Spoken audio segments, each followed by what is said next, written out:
The election is about to get even crazier with 1 month left until Election Day, so we're going to take a break from electoral politics for 1 week to talk about something I've been dying to talk about. If you like content that's not straight up current events or elections, like the video and tell me down in the comment section down below. Today we're going to be talking about politics in video games. This is a phrase that undoubtedly makes everyone cringe. Kind of like the phrase, I'm voting for Trump at 2020. In recent times, keep your politics out of my games has been the rallying cry of reactionaries whose archaic views make them feel as though they're becoming increasingly marginalized as the world becomes more diverse and people become freer to be their true selves.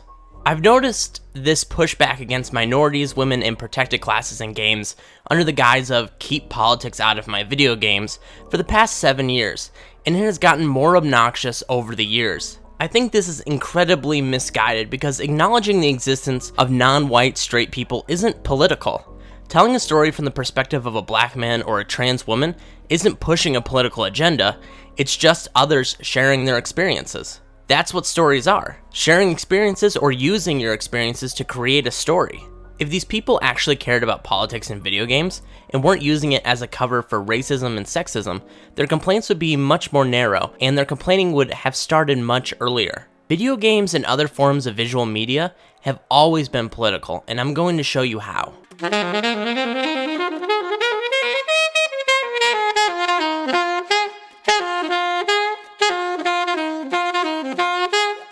When we reflect on games and movies from our childhood, we probably don't remember them as being political. We were kids, the political messages went right over our heads. All that we remembered was whether or not we had fun. This obliviousness carries over to adulthood because people often believe something is political, when in fact it's just them being unable to pick up on a political message, just slightly outside their narrow worldview. Perhaps the biggest example from childhood in terms of movies is Star Wars. The original trilogy is a massive protest piece by George Lucas. Star Wars is a metaphor for the Vietnam War. You know, the big bad empire tries to fight a bunch of scrappy rebels, but they fail. George Lucas himself has gone on to say that Emperor Palpatine is based off President Richard Nixon. If you watch the first 6 films, the metaphor and the main political message should be obvious. Anakin Skywalker is the most ultimate good guy there has ever been in the Star Wars universe. But then, surprise! By trying to do the right thing of saving his wife, he becomes the bad guy and inflicts harm on the powerless because he can and because he acts in his own self-interest. Then, in the Disney-produced last 3 episodes, the bad guys are pretty obviously space Nazis. It's right there in front of you. It's pretty crazy to think that when the new films came out, people were crying about politics being in it because it had a woman as a Jedi or a black stormtrooper while completely not mentioning the controversial political message of the whole series. Another movie ripe with political messages is Zootopia. I was in my late teens for this, so the political message was pretty clear. It was a rebuke of racism and stereotypes. It visualized how, as individuals, our conscious and unconscious blind spots can create bias in our society, and you can take that message deeper too. The prey, who are in the majority in the film, they make up 90% of the population of Zootopia, have a lot of unexamined assumptions about the predators in Zootopia. The big part of the story is that a strange new drug starts turning everyday animals into out-of-control maniacs. The only people, or animals, you know what I'm saying. The only people going feral are the predators, and the police who don't know about the drug start preemptively arresting them because they think they are biologically prone to violence, but they're not. The drug was doing it to them, and then bang! The big twist is that Assistant Mayor Bellwether is behind it all, and she's the one who's been giving the drugs to the predators. Sounds like an interesting commentary on 1980s America. So now to games. As we know, video games are apolitical pieces of art, kind of like one of my favorite movies, Spider-Man Far From Home, where Spider-Man battles a villain who uses fear to ensnarl supporters and relies solely on his hollow charisma to deceive anyone in his way, while he talks about creating fake news and how people nowadays will believe anything. Shit. Grand Theft Auto 5 was released in 2013, and this game is pretty political. The entire story is an attack on capitalism, the government, law enforcement agencies, and the post-9/11 society that we live in. The story follows 3 men who resort to crime because the American dream failed them. In addition, Franklin, the black main character, gets shot or arrested by the police for simply standing too close to them, no matter what he's doing. Hey, you keep us safe, alright, officer? You've crossed the line! Who do you think you are? He's got a weapon, suck my— Oh, and hey, did I mention that you can go on massive rampages killing cops and random civilians? and there's a good chance that you face no consequences for it if you can get away. A more on-the-nose example would be Bioshock Infinite. Bioshock Infinite takes place in a city called Columbia that has seceded from the Union instead of defending their borders from the United States. They just lifted the city into the sky. I bet Jefferson Davis is really kicking himself for not thinking of that. The founders believed that Columbia embodied the true society envisioned by the founding fathers of the United States, where white Anglo-Saxons ruled over the world and that their country served a higher purpose in civilizing through military might and propagating their particular brand of religion. To many Colombians, America had turned away from its divine purpose, having abandoned slavery, religion, militarism, and racial supremacy. So they built giant statues of John Wilkes Booth. A common theme in the game is commentary on elevating the founding fathers to the level that we do. In Colombia, they built giant statues of the founding fathers and worshiped them as gods. This creates obvious issues because the founders owned slaves, and if you think the founders did no wrong, then you're accepting of slavery and racism. Colombians have a very narrow perspective of American history. President Abraham Lincoln was labeled the apostate by Colombia for ending slavery. His killer, John Wilkes Booth, was revered as a saint. The Colombian perspective of the Civil War is that of a demonic Lincoln leading a barbarous horde against the saintly Confederate forces under a deified George Washington, underscoring Colombian beliefs about racial slavery. You play as Booker DeWitt, a soldier who was responsible for the Wounded Knee Massacre of 1890, where U.S. soldiers killed over 300 unarmed Native Americans. Oh, and before I forget, he was also a Pinkerton. That's a group of former soldiers who used extreme violence to end worker strikes. There's a good chance you didn't learn about either one of these events in American history in school, but I digress. Booker DeWitt has to save this girl in the tower whose only friend is a giant bird, and in order to do that, he has to help a rebellion of black and Irish fighters who are slaves in Colombia. Once they overthrow the evil Colombian government, they start their own violent form of a tyrannical government. I've seen some people upset with this part because they think it's the developers participating in enlightened centrism, where they say that both sides are bad. I think this is an incorrect way of looking at it. Americans often seem to only know about the American Revolution, where the founders beat the British and set up a government.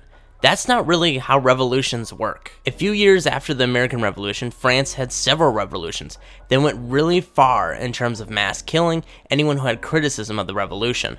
The French also had a revolution to get rid of a king, then appointed an emperor who they overthrew, but then allowed him to be emperor again. Revolutions are messy, and while the overthrowing party is often morally correct, they themselves can also become monsters after the revolution if they don't have a clear vision for what happens after the revolution. But in summary, this game is a blatant, in-your-face commentary about the problems with racist and nationalist American exceptionalism that was prevalent in 1900s America, and it still exists in some communities in America today. It's also a commentary on the elevation of historical figures to deity-like status. This might be one of the most political games ever released. Its release and reception from critics and customers was surprisingly not controversial. However, there are some angry Metacritic reviews. Here Caleb wrote, "Too much racism, fascism, and chauvinism, so as you can see, sometimes the message goes over people's heads." Bioshock Infinite isn't the only or first politically charged game in the Bioshock franchise. All of them are that way. Bioshock 1 and 2 take place in a city called Rapture, which is underwater. The city is designed by a man named Andrew Ryan, which his name is an anagram of Ayn Rand. Ayn Rand was an author who effectively argues that there is no worthwhile value other than pursuing your own self-interest, and that the only morals worth having are those that enhance your ability to pursue your self-interest. Libertarians love her take on objectivism, so much so that one of them named their idiot kid after her. But essentially, the first two Bioshock games took Ayn Rand's book Atlas Shrugged to demonstrate why it's a ton of nonsense and how society devolves into anarchy and social Darwinism under her standards. Bioshock is very political and always has been. When it comes to politics in video games, look no farther than Call of Duty. While Call of Duty's devs insist that Call of Duty has been and always will be apolitical, I think we can collectively all roll our eyes together at that statement. Call of Duty started with games about World War II. World War II, shockingly, was not an apolitical war. I mean, no wars are apolitical, but you get the point. World War II was a three-way clash between liberalism, fascism, and communism. The complicatedness of the politics of World War II don't stop there. The Nazis had this white supremacist vision for the world and were using standardized genocide to achieve it. So this is a bit of a side tangent, but in the research for this video, I often saw people suggesting that people should be able to play as the Nazis and run a concentration camp and kill the Allied forces. It wasn't just one comment, it was hundreds of comments. Playing as a Nazi in a video game would be glorifying the Nazis. The Nazis killed millions of people for no reason other than them not being what they considered a pure race. The Nazis were evil, and there should never be media produced that allows you to humanize or to sympathize with them, because when we do that, we run the risk of it happening again. Anyways, that's the end of that tangent. So the three main good guys in World War II are the United States, who itself was still segregated, the United Kingdom, who through the power of their navy forcibly ended the global slave trade just 70 years earlier, and the Soviet Union, who would go on to kill 20 million of its own people in the years following the war. Keep in mind, during the war, the US and the UK and the USSR didn't trust each other throughout the entire war. Politics are often entangled and complicated, and that is especially the case in World War II. World War II is a ton of politics mashed together. After the World War II Call of Duties came Modern Warfare 2, where the story of the game is that the US is invaded as a result of shoddy evidence connecting them to a terrorist attack, and it was released in the middle of the Iraq War. Obviously, the Black Ops games deal with the Cold War, which is about as political as war comes. Then, of course, there's Modern Warfare 2019. Oh man! This game tackles imperialism, terrorism, moral grays, military intervention. These are all political in the sense that they affect the world's nations and people and the state of their governments. There are gas attacks on civilians, formally declared and undeclared occupations of Middle Eastern countries, terrorist cells hiding within densely populated areas as well. War crimes are being committed on top of all this, and it's being blamed on other countries. This is everything that has impacted our world for the past 20 years. But political messages in Call of Duty games can sometimes be hard to see, because some of the games push the message that war is gruesome and bad, then there are others that seem to push the message that war is tactically cool, am I right? War has never and never will be apolitical. The whole point of war is one country or group forcing their politics on another country or group. It's silly to think of war as just people killing each other for no reason. After war is the aftermath of war, which is where the game Fallout comes into our video.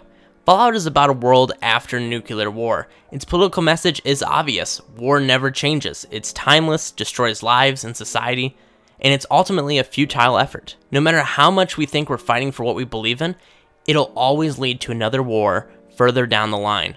And that's where this video comes to an end. I could go on for a while about Wolfenstein, Red Dead Redemption, Ghost of Tsushima. It's always there, except for like maybe Mario. Well, never mind. Thanks for watching, folks. We hit 200 subscribers, so I guess let's aim for 500 subscribers, right? Footage for the games on screen were from Mr. Cheesehead12, Captain, and Fortnite Shotgunner. Their links will be down in the description, so make sure you go check them out if game videos are your thing. I'll see you next week. Don't forget to subscribe. Peace. Feeling the love.